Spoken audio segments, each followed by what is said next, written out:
This is Killer Innovations, a show about ideas, creativity, and how you can innovate. Welcome to the Innovator's Garage, where you learn to create your next game-changing killer innovation. Welcome to Killer Innovations. I'm your host, Phil McKinney. Yes, it has been a little while since we've been live here in the studio. We are back here in Colorado in the studio. Glad to be back. We've been on the road for quite a bit. A lot of the shows that you've been listening over the last 2 or 3 weeks were shows that I had queued up that were some of them of being very important, some of them being very personal topics for me, with the most recent topic being the orphan innovations. And I'll give you a quick update on where we're at with orphan innovations, the orphan drugs, and a number of you have been emailing me on a current update and status on Caleb. So I will give you that update at the end of the show before we wrap everything up. So today's show is an update. A number of months, probably almost a year ago, I'm guessing now at this point, we had a young entrepreneur on who was in high school, who had been working on a science fair project that actually was leaning towards actually becoming a commercial product. So in this case today, we actually have invited Nick Titus back onto the show. Let me bring him in here as we go. So hey, Nick, how you doing? Thanks for taking the time out Sunday to join us. Yeah, doing good. So glad to be back. So, Nick, a year ago, you were still in high school. You had worked on your technology as part of a science fair project. And now we're a year later into the process. But before we jump into kind of the update, some of our listeners may not have seen the show that you were on the last time you were here at Killer Innovation. So give us an update. Yeah. Give us a little bit of background on how this whole thing got started. Yeah. So I was working out of my high school engineering lab, my junior year of high school, and I had this idea for an external spinal cord, some way to reconnect the brain with the muscles. And so over a couple months, I created a small little prototype that used voice commands, so you could say open or close. And then it sent electrical impulses to your muscles, and it could open or close someone's hand for somebody who had had a stroke or spinal cord injury. And then in the summer of 2016, we participated in the Boomtown Accelerator, and from there started developing a business. And then about a month after we graduated from there was the last time I was on your show. So yeah. Yeah. So the funny thing that I still think is hilarious is you did this as your science fair project, but you didn't win your science fair project. You didn't win the science fair contest. Yeah. I actually got third place in the science fair. But that ended up being a blessing in disguise because of that, I didn't move on to the state science fair, and I had an extra month of class time that I didn't have anything to do with. So I decided to start a company so that this could get in the hands of those who it needed the help. Yeah, it is funny because I use your story as an example of here's a young entrepreneur working on something he's passionate about as part of a science fair project. And when I describe your project and the fact that you didn't win, the one question I always get is, oh my God, who was the kid who won? What project was his project that won the science fair that year? Well, it was some kids from Fairview, and they were in a senior research class in which you get paired up with some students from a university. And a lot of the kids kind of take some of the data from the college projects and put it up on a board and speak to it pretty well. They were good projects, but I guess mine was more engineer facing than science facing. And that's kind of where it fell short. But yeah, so here we are now. So what's happened since the last time you were on the show? You finished up high school now, right? Yeah. So I graduated about a month ago. So I went through, finished my senior year of high school, which was a little bit rough. It certainly was very tough trying to juggle the two and keep my priorities in the right way. But I did graduate, which was good. Well, and, the one piece of advice I would give you on that, Nick, is welcome to adulthood.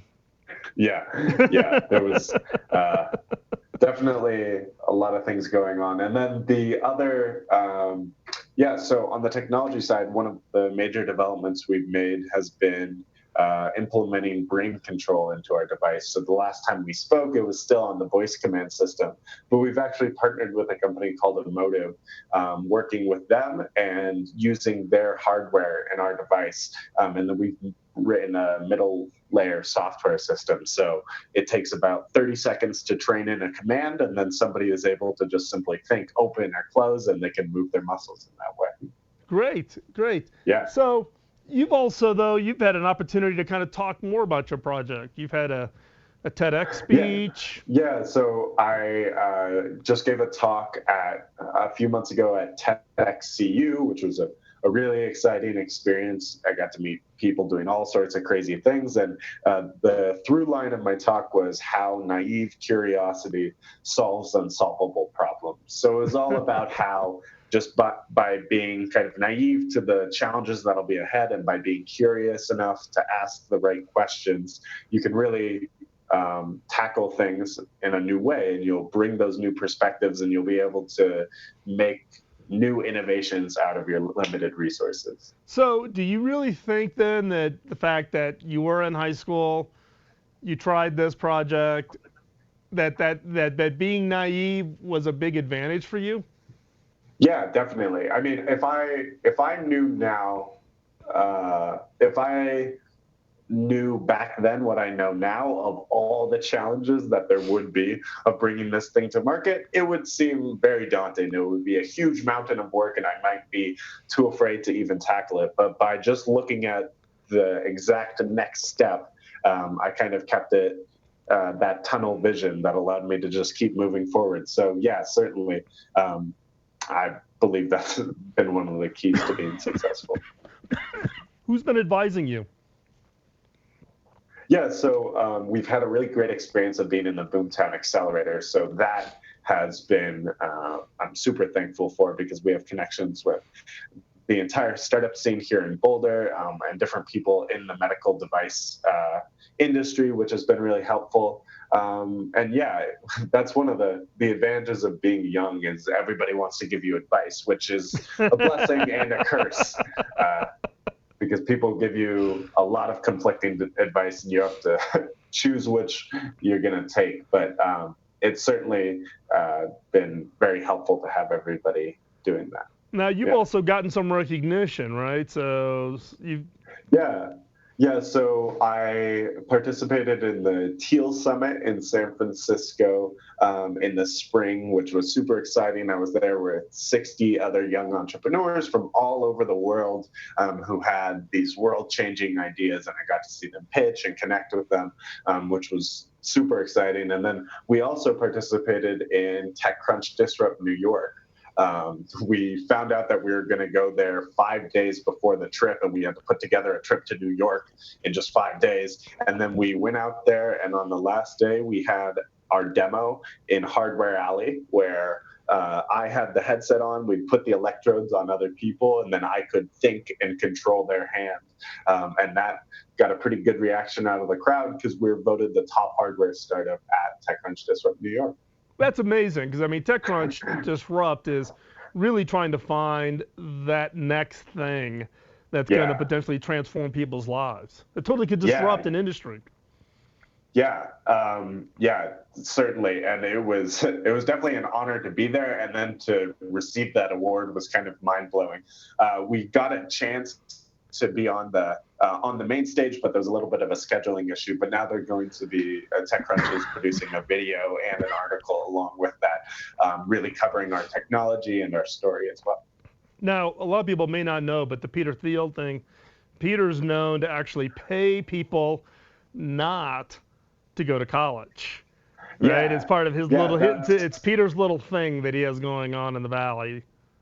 Yeah, Peter Thiel definitely has some kind of questionable ideas, but I would say that's one of his more sound ideas. Well, we're gonna take a quick commercial break here.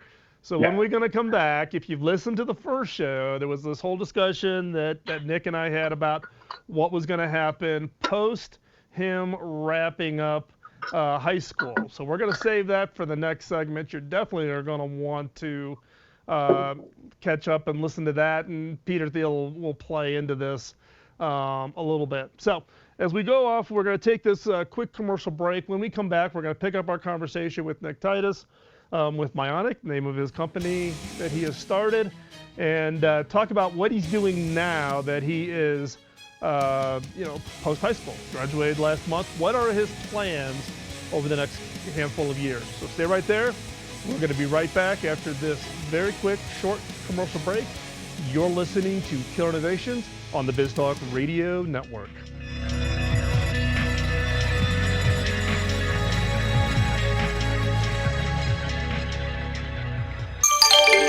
BizTalk Radio.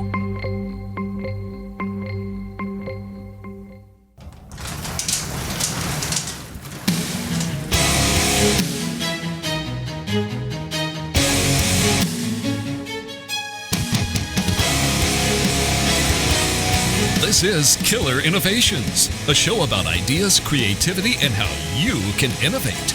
Welcome to the Innovator's Garage, where you learn to create your next game-changing killer innovation. Welcome back to Killer Innovations, but before we jump into this episode, I need to do a quick shout out to Zoom. Zoom has been a sponsor of the Killer Innovation Show going on almost 2 years now.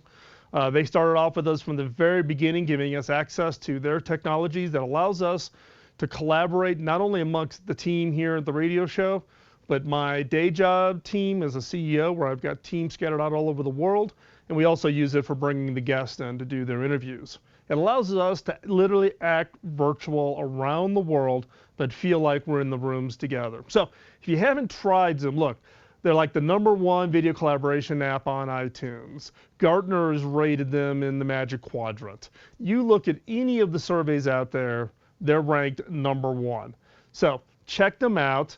They've made an arrangement to actually give you a free account here as a listener to Killer Innovations. So check them out, killerinnovations.com/Zoom. That free account will allow you to collaborate with up to 50 people. So check it out. And if you do sign up for Zoom, let them know where you heard about it. Show appreciation for the sponsors.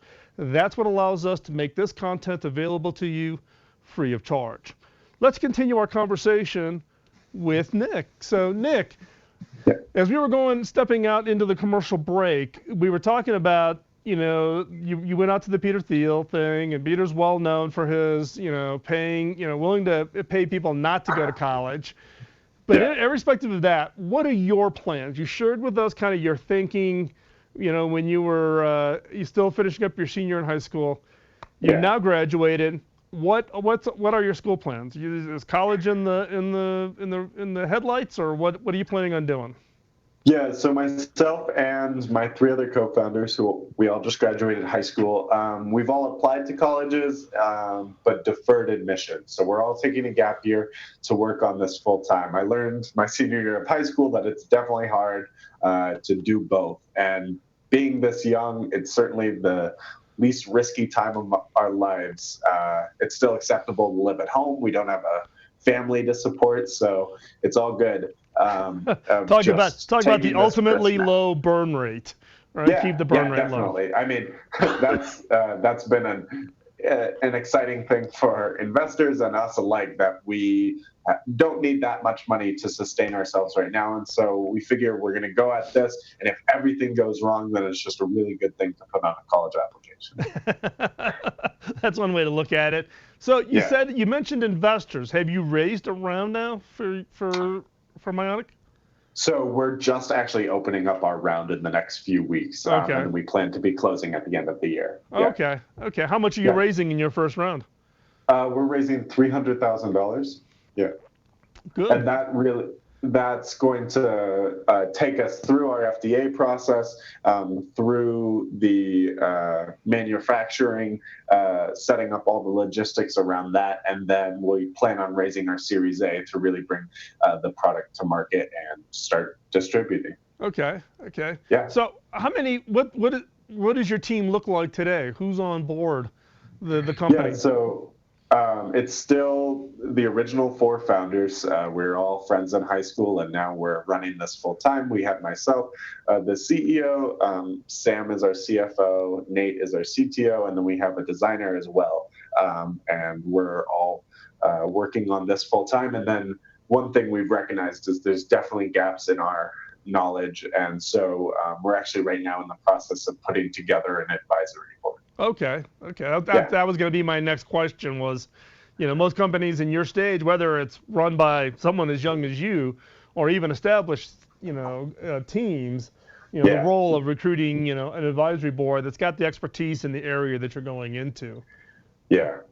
I mean, I think our inexperience and our new perspective has definitely been valuable in the innovations of our technology, but to commercialize it, there's certain things that are just the way they are. And so for that, we've looked to people with more experience. Yeah, that's amazing because I get a lot of emails from people because of at HP, when you got to ship 40 million laptops into 168 countries, logistics tends to be one of the questions that everybody likes to ask questions about. But I would congratulate you on at least being far enough ahead to even have thought about making sure to fill in that experience gap into what it is you're doing.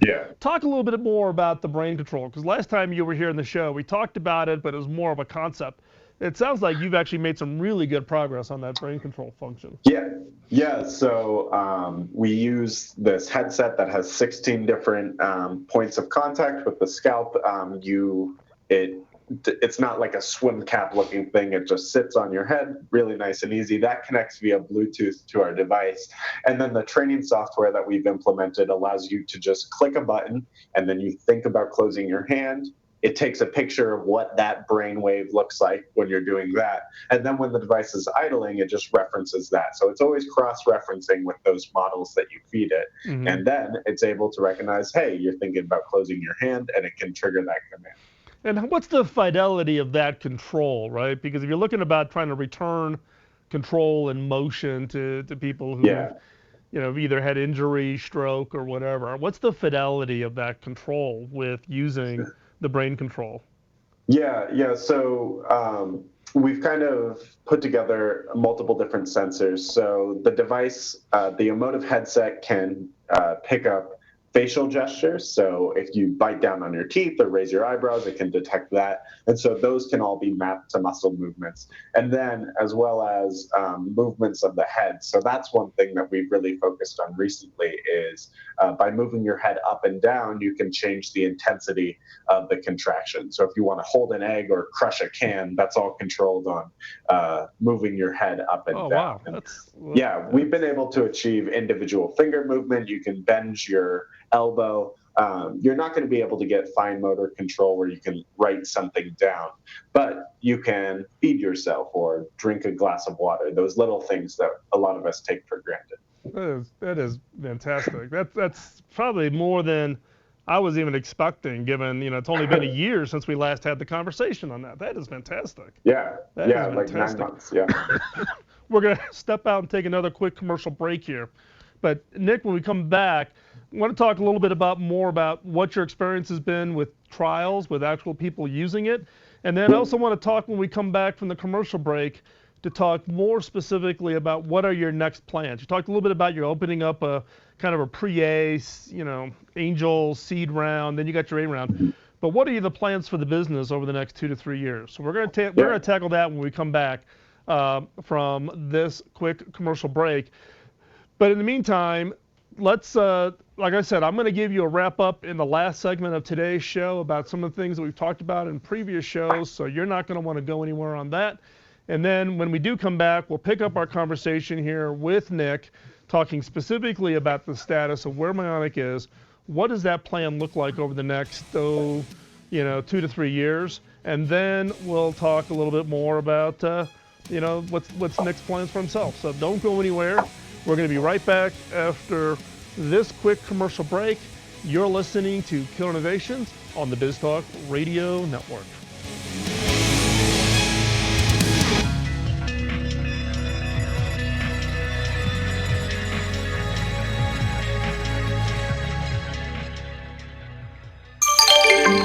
Biz Talk Radio.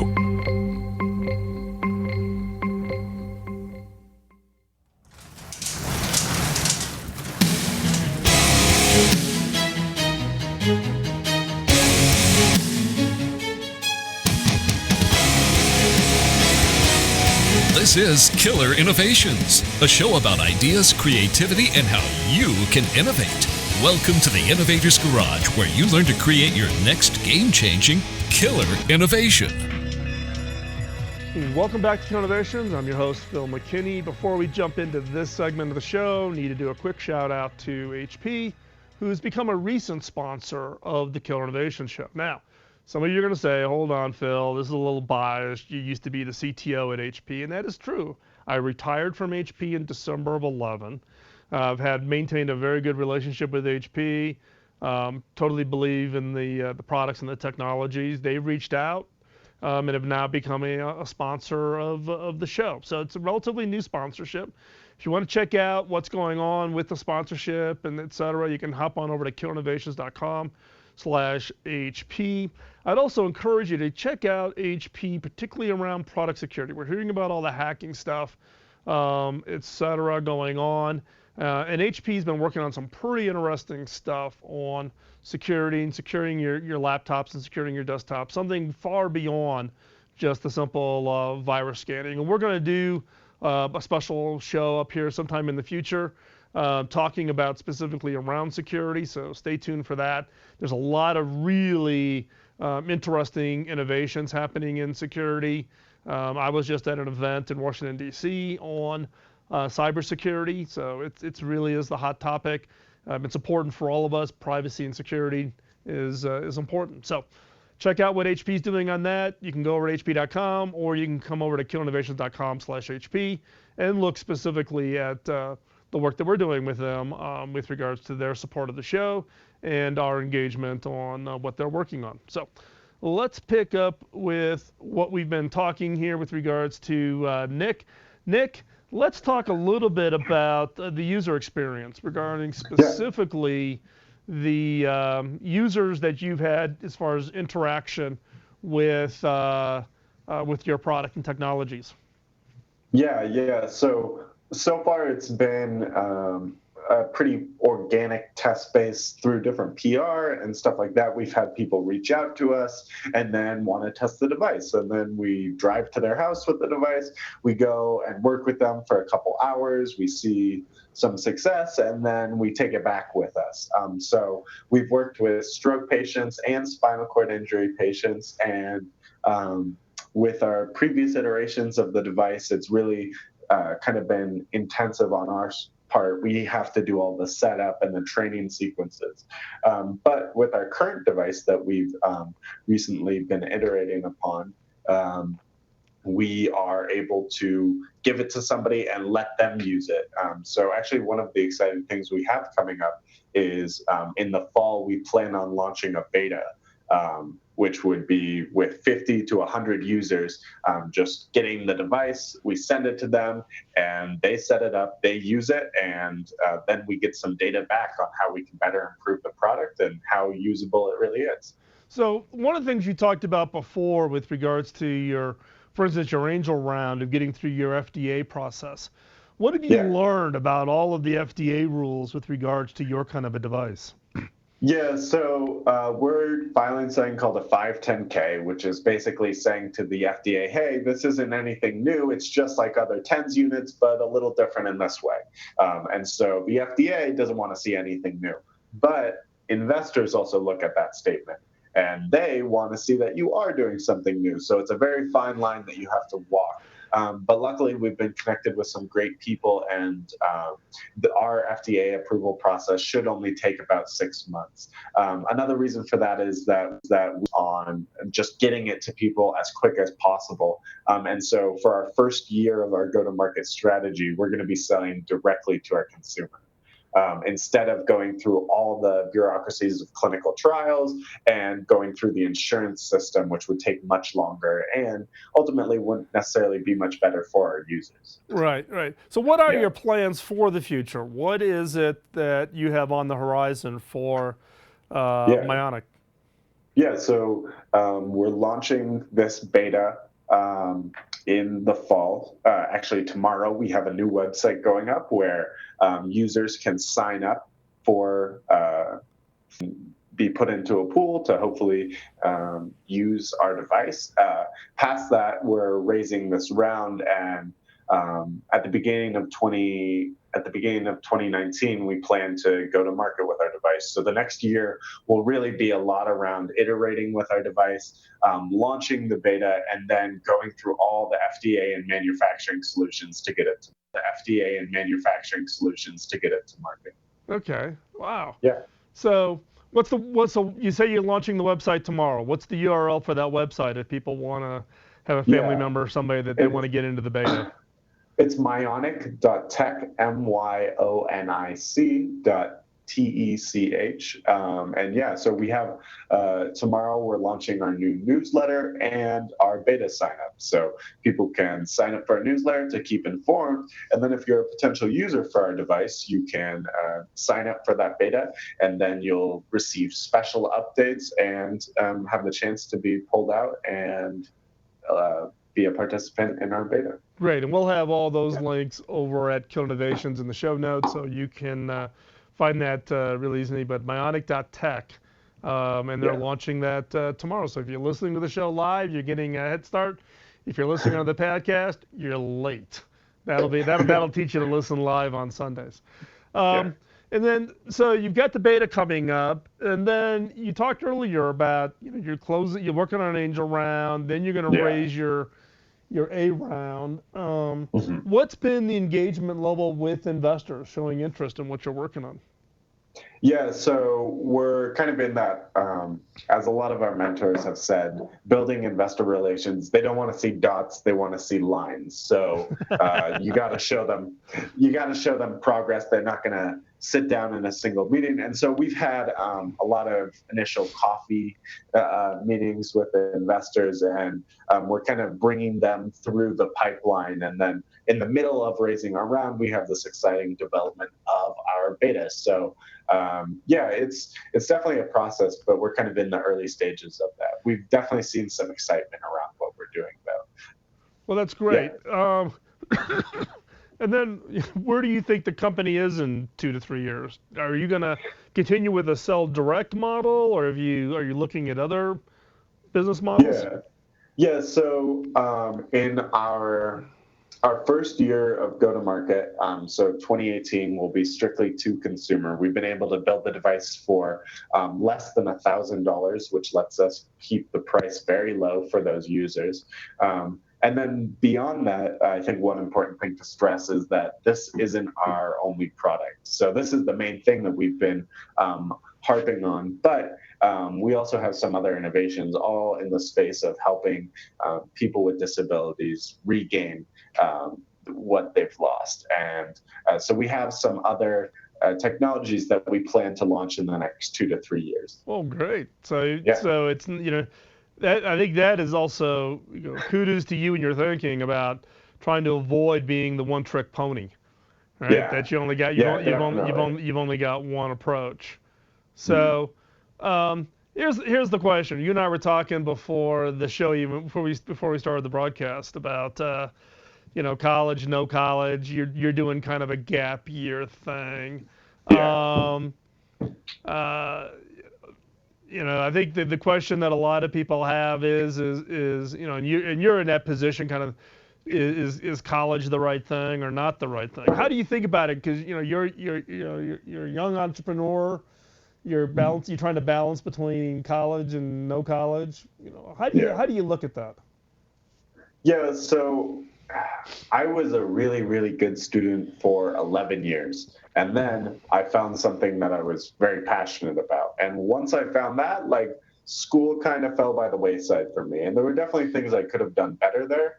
But I think if you find something that you have the capacity to work on full time, and if you're able to be passionate about and see that fulfillment in your work, for me, it was never really a hard decision.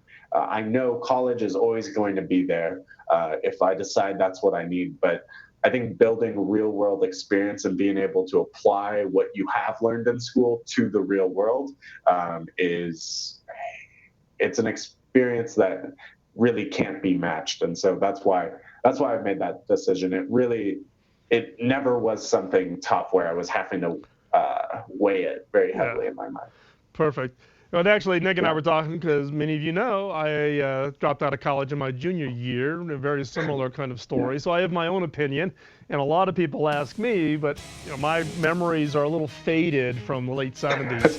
So Nick's is a little bit more recent. So we're gonna step off and do a quick commercial break. When we come back, I've asked Nick to kind of prepare some advice to you, the listeners, based on what he's learned over the last year of coming up with the idea and then actually now having his business and doing this full time post his high school graduation. So when we come back, you want to catch Nick's advice on what he's learned over the last year. So stay right there. We'll be right back. Biz Talk Radio.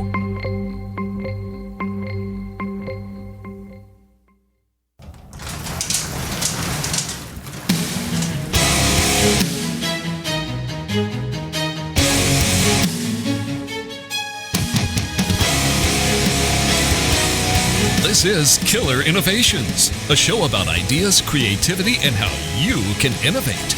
Welcome to the Innovator's Garage, where you learn to create your next game-changing killer innovation. Welcome to Killer Innovations. I'm your host, Phil McKinney.